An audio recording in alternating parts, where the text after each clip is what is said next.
وَلَنَبْلُوَنَّكُمْ بِشَيْءٍ مِّنَ الْخَوْفِ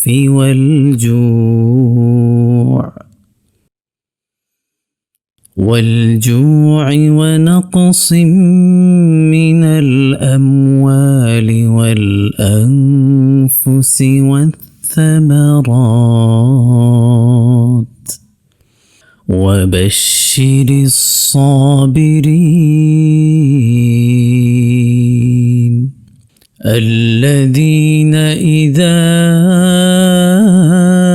أَصَابَتْهُم مُّصِيبَةٌ قالوا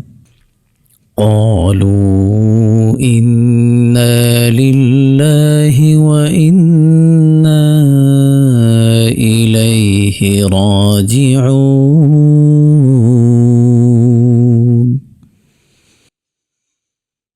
أولئك عليهم صلوات من ربهم ورحمة وأولئك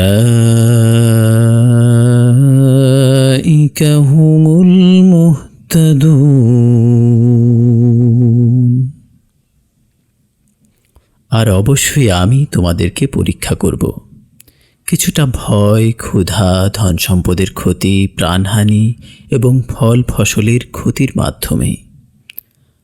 আর সুসংবাদ দিন ধৈর্যশীলদের, যাদের উপর কোনো বিপদ আপতিত হলে তারা বলে, নিশ্চয়ই আমরা আল্লাহর জন্যই এবং নিশ্চয়ই আমরা তার দিকেই প্রত্যাবর্তনকারী।